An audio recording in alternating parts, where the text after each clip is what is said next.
partir da apresentação que o doutor Maurício traz para nós, eu acho importante tecer alguns comentários de caráter mais geral, até porque é fundamental que a gente tenha uma visão muito clara desse contexto que nós vivemos hoje em dia. Eu acho que o senador Rodrigo aqui, Hollenberg, trouxe elementos muito claros dessas, vamos dizer assim, dessas oportunidades, né, mas que por trás elas trazem um certo desafio.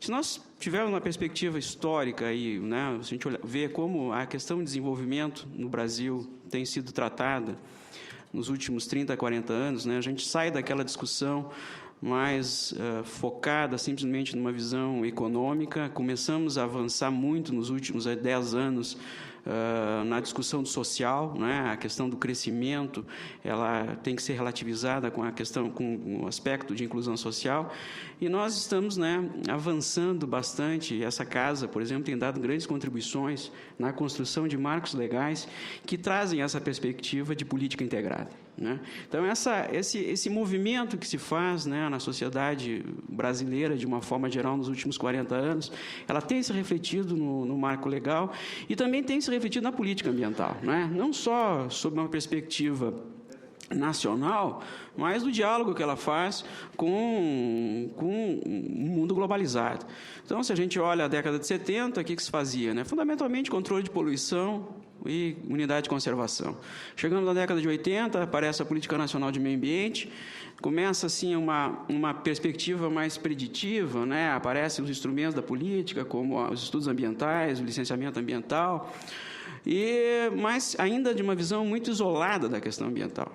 Quando a gente avança agora para a década de 90, 2000, os desafios de uma política integrada da questão do social, o ambiental e o econômico aparecem de uma forma muito mais clara, e não é simplesmente uma questão de a gente acha que é politicamente correta, é uma questão realmente de sobrevivência, de opções, de como nós temos que nos preparar para esse processo de transição.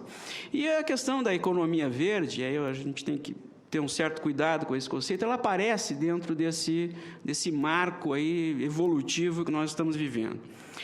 Eu queria chamar a atenção, né, e esse desafio, né, que vem da política integrada, ele traz justamente para nós uma necessidade de trabalhar o que vem por trás disso, que é a complexidade, nos prepararmos para esse processo, né, e para isso nós precisamos de planejamento de médio e longo prazo. Então, essa dimensão porque eu sempre brinco, né? A gente, às vezes, infelizmente, como foi dito aqui, a gente foca, às vezes, na agenda negativa, né? E essa agenda negativa, muito da agenda negativa que a gente enfrenta hoje é a falta de uma perspectiva de médio e longo prazo, né? Onde nós não reconhecemos, né, muitas vezes, a questão social, ambiental, como ativos de um processo de opções que nós temos que ter em relação ao nosso desenvolvimento. E aí nós precisamos tomar